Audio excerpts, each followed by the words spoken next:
I'm going to do my live stream at the normal time, but I looked at my calendar. Apparently, it's Sunday. So I got a message this morning from my old man because I thought yesterday was Sunday, wishing me a happy Father's Day. I was like, oh, well, I didn't even realize, I thought it was yesterday, but apparently it wasn't. So to those of you that are fathers, I'd like to wish you a happy Father's Day, one, and two, you should give yourself a pat on the back. You should definitely give yourself a pat on the back if you've got 3 girls or 5 girls, however many girls. If you got more than 2 girls and no boys, you should definitely give yourself a pat on the back because you are a gold star father. I don't know how those guys do it. If you've raised children that have been accountable and responsible, you should definitely give yourself a pat on the back if you're a father. And if you've been a good example for your children, you should definitely, and not only just your children, but for your community, you should definitely be giving yourself a pat on the back. So this is probably going to go maybe 15, 20 minutes unless you guys want to keep me going. This is a rest time. I will, as you can see, Sam is over here. She is just, she's doing her own thing. But we are doing, it has been a heck of a day. Holy cow, I got 4 bars now. Okay, so for those of you that don't really know what happened, and I was kind of erratic, and then with as erratic as I was on there because I was saying some things that, could have made YouTube very, very mad, that I had to put it behind my paywall. So the only way you'll see it is if you come over to Patreon. Okay, but now that I've kind of got calm heads, I'm not exhausted, all this dumb stuff, let me kind of explain to you what happened. So I know you guys heard me talk about Bentonville. That's that. What really bugged me, and kind of what really set me off last night is, just like as a father, you're protective of your kids, you're also protective of your animals, especially those that you have a bond with. And since I got Sam, I'm going to be extra protective. Anybody wants to harm her, screw Mama Bear, mess with me, So, but my issue, because I saw some comments telling me, some things I should do, you're out in the woods and you got a shovel, things like that. That's one thing. But my old man was telling me the same thing. And I says, look, you got to realize, one, this guy gave me a warning. Okay. He told me to grab my dog. Okay. So it wasn't like he was being derelict, like, not only that, he was on top of his dog as I was on top of Sam, and we were both he was smacking the dog on the top of the head and trying to get the dog to just let go. I mean, he started punching the dog, and the dog just latched on and wouldn't let go. And I've got my hands on her teeth trying to pry the jaws off. Okay, so, hey, what's up, Kurt? So, hey, what's up? And what's up, Giga? Okay. Happy Father's Day to all you. Yes, also to you guys as well, for all of you fathers.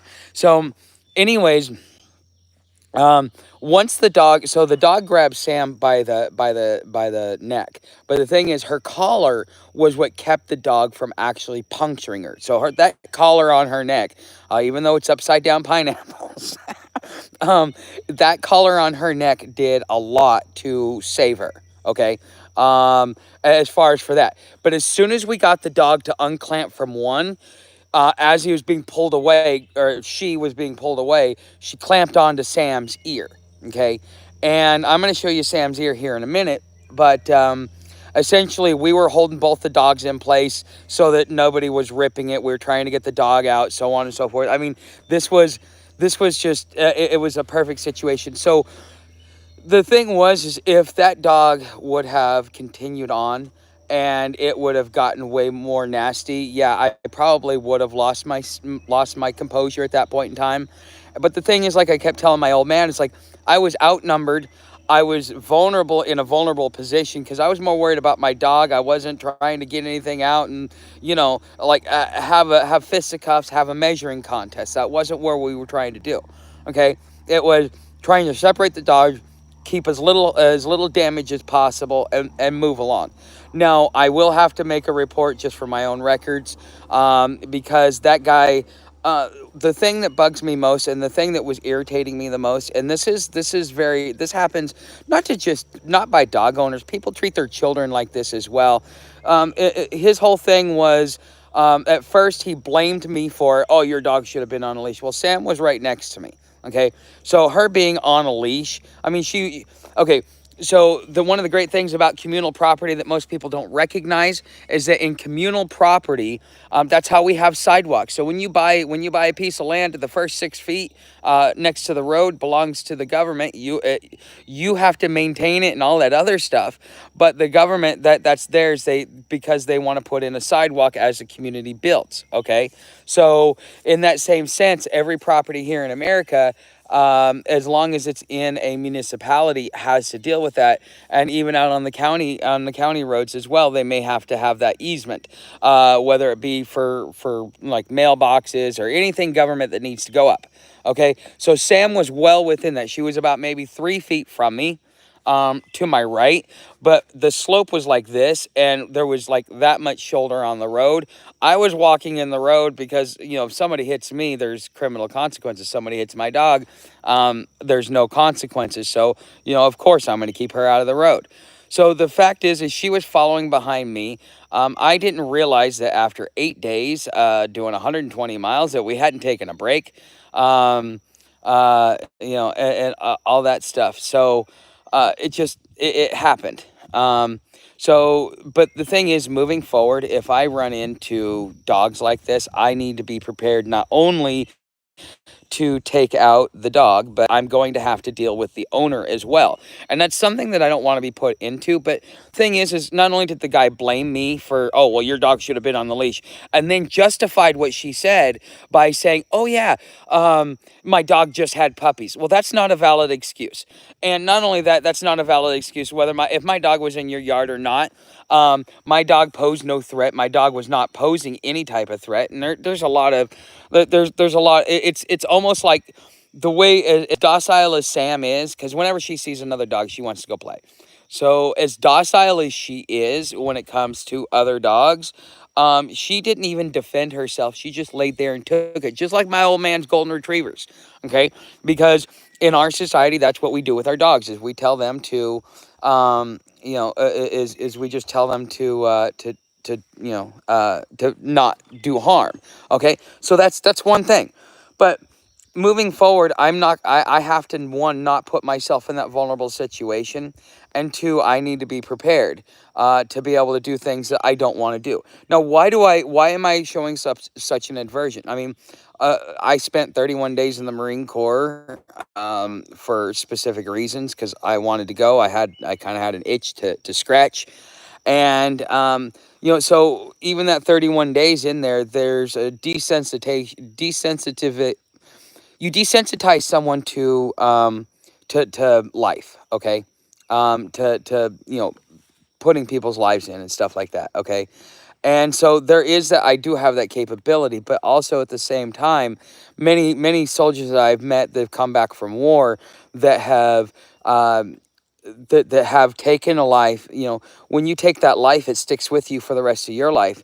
It's not just like it goes and expires, move on. No, when you take someone else's life, that will haunt you for the remainder of your life. A lot of soldiers that have been in like heavy combat, have told me this.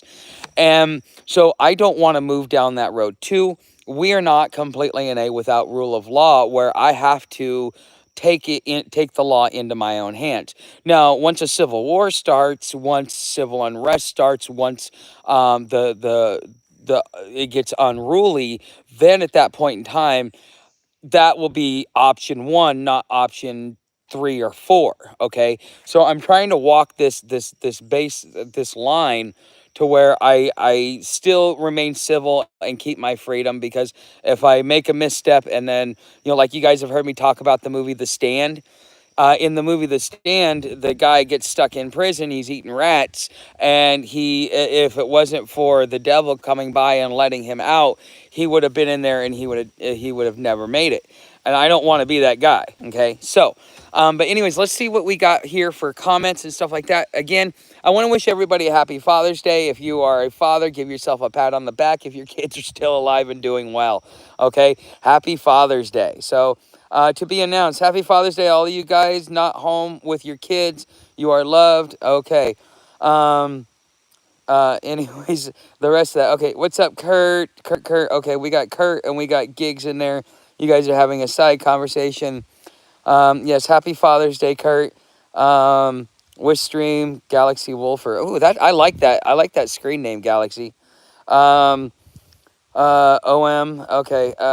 Yeah. Okay. Hi, friend. I'm doing well, Mr. MT. Didn't you must have changed your name because I thought it was modern MMT or something like that. Modern Monetary Theory. Okay. This is cool. I love nature. Yeah. Right now. Okay. So when we left the park today, I could have. Okay, they call this area the Little Smokies, and quite frankly, I blew my legs out yesterday. If you know what blowing your legs out is like, then you'll know what I'm talking about. If you don't, essentially what'll happen is you will walk too much or you will go too far to where your legs are wobbly just walking under you. Any type of like resistance, like going uphill or downhill, all of a sudden becomes becomes I don't know. It becomes a struggle, and I had to do another 6 miles on top of that because about 12 miles in, I ended up blowing out my legs. But I looked at where I was. I was like, okay, it's going to be downhill. There's some steep. There's a little bit of uphill, but we should be fine. And then the other 2 miles into the camp. So we did about 18 miles yesterday. I'm gonna try and see if we can do 20 miles today because we're gonna when we get into Peebles. One thing I'm noticing about Sam is the longer we're on the road, the less hydrated she is. And I mean, I'm forcing her to drink water. I'm getting her to drink water, but she just doesn't like we go by a creek and she'll just, lick, lick, lick, lick. Okay, is it time to go? Are we here? She wants she wants to rest. So I need to give her 2 days. When we get to Peebles, there is going to be a Dollar Tree there, from what I was told by the other hiker. And that is going to be that's going to be something else. So I'm looking at going and just having a smorgasbord and resetting me and Sam as far as like, I want to get some hot dogs and some chili and, maybe even some eggs and some eggs and some, uh, oh, what is it? Sausage links, and just sit back there and have a good breakfast and a good dinner one day, right there. And we're gonna see if we can. I'm gonna go by the police department or whatever and see if I can get something done there, or I'm gonna talk to people in town. But I hear that there's a trail angel around there, so we'll see what we can get done. So I ran across a kid yesterday on our way in, and he was the one who warned me about all the dogs that I would be facing. Now, hikers are like your big fear as a hiker is dogs. Like there was a cyclist last year on this trail that lost an arm and a leg because she lost an arm and a leg because a dog took her out. Okay, and this apparently is very common for this trail. It happens a lot more than not, and from what I've been told by somebody, is that like dog attacks and aggressive animals has risen by about 30 to 40% over the last year or two.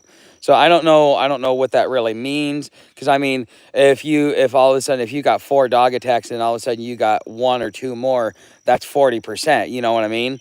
So it is what it is. Okay. Okay. Literally let the dog out. Okay. I got scared. 15 pounds. Okay. What? Okay. Okay. Sigma. Okay. Brazil. Hey, what's up, Jeremy? Happy Father's Day to you. Hey, what's up, DFH? Glad to see you. Okay, so do you guys have any questions, anything else like that? Anything you guys wanna relay, wanna know about this trail? So the dogs, the kid was like super afraid of the dogs, so we ran across the pack of dogs, and we heard them, but we didn't see them, and then we came across another pack of dogs. They were pretty nice. There was even a black pit in there, a beautiful, beautiful dog. Came up, checked out Sam. I'm on edge, just making sure that they're just being nice to each other, because I don't know. Part of what will reduce a lot of the issues I have with dogs out here is having Sam, because now they're like, oh, there's a dog with you. Okay, it's like a dog will trust another dog before they will trust another human for some reason. Okay, so which is, I guess that's pretty good, because humans should trust humans before they trust a dog. I mean, you don't know what's going on in that dog's head sometimes. But anyways, I think this kid was either overly scared or whatever. But Sam, we even ran across a black lab. Well, no, it wasn't. It looked like her friend back in, like, he was a blue tick hound. Oh man, beautiful, beautiful dog. It almost looks like a tall black lab. But anyways, that was that. So Sam got to meet him. The dog was nice. Now, most people think that when you see a dog on trail, that as soon as it starts barking, that's when you should get mad or scared. And no, you shouldn't be scared when a dog barks. Out in the country, that's their way of alerting everybody. Hey, we got a dog, or we got somebody in the area. Everybody needs to be alert. Okay. Now, what you have to worry about is two things. They're either going to lunge at, or um, they're either going to show their teeth. Okay, so walking into Russellville, there was a dog standing at the edge of his territory. If Sam would have tried to walk in there, and she knew it too. That's why she just turned her head. She just kept walking. She was so tired anyway. She's like, I just don't care. But anyways, you'll have a dog show their teeth, and when they show their teeth, that's when you should get worried. Okay, like, I'm talking about front teeth and fangs. All right, I'm not talking about, like, I mean, Sam shows her teeth, but not in that way. You'll know the difference. One, two, is when a dog charges you. Hold on, there's a guy going up. Two, when a dog charges you, a dog will either charge you from front, like the pit, that's what that dog did. But when I was in Heflin last year, it was the dog would wait till you turn your back and then try and charge you. So you have to, like, not turn your back to the dog. And the thing is, as long as, you cross the street, because they will come out in the middle of the street, they don't care. You just cross the street and you're fine. Okay, and you talk to the dog, you kind of have a conversation with it, because I don't know, it's just like being a negotiator, I guess. And so dogs aren't as scary, but when you don't own a dog, when you deal with scary dogs on trail, all of a sudden you become afraid of dogs when you probably shouldn't be. And I think this kid, he was like, yeah, this is like this when he saw Sam, you could tell he was scared of her. But the thing was, is she comes in, she cowers like a dog, and she's wagging her tail and with her head up, going, "Please pet me, please pet me." There's nothing that says there that she is an aggressive dog. So just like humans, you need to understand body language of dogs as well. Okay, and so, like, Sam, nobody should ever be scared of her, because as soon as she sees somebody, she's like, "Pet me, pet me, pet me, love me, love me, love me, love me, love me, love me." I mean, she's worse than a cat sometimes. So it is what it is. So let's see. All right, so this was just gonna be a quick check-in. When we get to Peebles, we're gonna do a lot more. We're gonna do a lot more of a live stream. It's probably gonna last a couple hours. I know that it's a holiday. It's Father's Day. People are wanting to spend time with their family, and yes, you should. That's the best part about being a father. So it's honestly, I think that's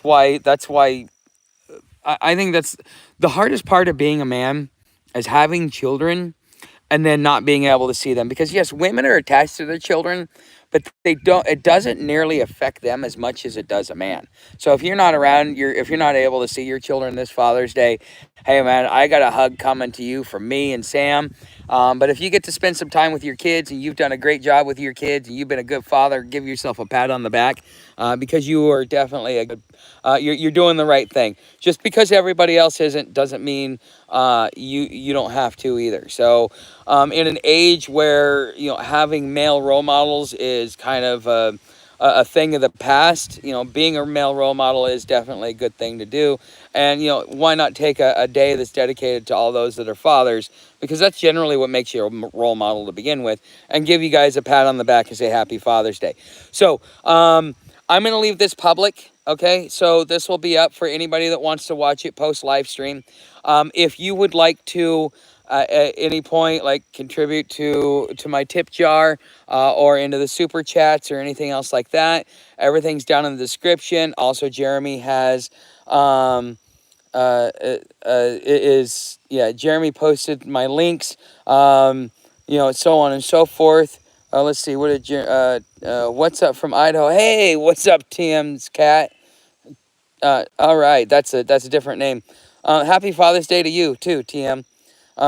Is this water thing as big of an issue as media is saying? Huh? You guys must know each other, cause I don't know the water thing. What's the issue with the water? So, oh yeah, he's in Idaho. I do not know, but I'll let you guys. I'm kind of curious the answer to this question too, TM. So since you're in Idaho and there's something going on with the water, I know nothing. Being out here, like I am in complete. I'm in the dark. Okay, I get to see things in real time as they go in front of me. So water is being shut off to farmers. Oh wow, why? Stupid, stupid. We've got incompetent leaders. They're looking at numbers. They're not looking at what's going on. Oh well, if A plus B equals C, well then let's do this. That doesn't. Alfred's little post that he did on Patreon about educated idiots really fits right now. So 540,000 surface acres and wow. So I heard it was well, probably because they're not cleaning it. They probably have. See, the thing is, okay, and this is why reverse osmosis is so important. If you go to Walmart and you get the Walmart water, you look on it. They use reverse osmosis. Why do you want reverse osmosis? Is because most of these these water treatment plants, they haven't cleaned them. They're too old, and there's so much bacteria in there that it's actually they call it feminizing uranium. What's his name? Jesse Ventura and Alex Jones both collaborated on an article talking about feminizing uranium. What's really happening is because of the too high of a concentrate in the water system, is that it's causing a higher birth rate of females, and it's also causing males to have higher amounts of estrogen. That's why they call it feminizing uranium. And so the thing is, the way that they were putting it is that, oh yes, the government is doing this. That's really not what's happening. They're incompetent. There's negligence, but the government is not attacking you on this one. What essentially is, so every time you use the bathroom, when you sweat, the base element of this universe is uranium. It's radioactive material, and so as you waste, including industrial waste, it goes into the ground and so on and so forth, and it gets diluted. But what happens when everybody starts throwing their waste, industrial and residential waste, into the same water supply, is you get high concentrates of uranium that would not normally be there because of the mismanagement of the waste. And I mean, that's even with fluoride. The local industries decided that they would petition the government and say that we need fluoride because they couldn't figure out a way to get rid of their industrial waste. So we put it in our bodies instead and call it fluoride. That's why Florida, up until recently, did not have fluoride in their water for that reason, because it's industrial waste. And so, like, yeah, and the thing is, that's actually what's hurting a lot of our teeth as well. That's why you have so many dental issues with that. But anyway, so let's see here. That's smart. Okay. Wow. So, so I don't know. Okay. But anyways, guys, you guys, if you guys want to leave me a tip in the tip jar, great. If not, I will see you tomorrow at same bat time, same bat channel. We'll start doing them at 7 o'clock during the week because I know that's when most of you guys get in here anyways. And Sam and I are about 4 miles from Wesley. We're going to try and see if we can make it a few miles outside of Wesley, or if we get lucky, maybe somebody will give us a ride into Peebles. I'm going to see if I can get that done. So I would like to bypass, because I got two more 500-foot, like, so okay. When you're out on trail, they don't do switchbacks. They do straight up a hill. They're like, let's go up the highest peak you possibly can, and then like so. I mean, you're doing in a quarter mile. You're going up 500 feet. It's almost like going upstairs, and then it's just as steep going down the other way. It's like, why not just take me around the damn thing? But no, no, no. We got to make it like the Little Smokies. So, but anyways, guys, I will see you guys tomorrow. Everything else, hey, happy Father's Day. See you guys tomorrow.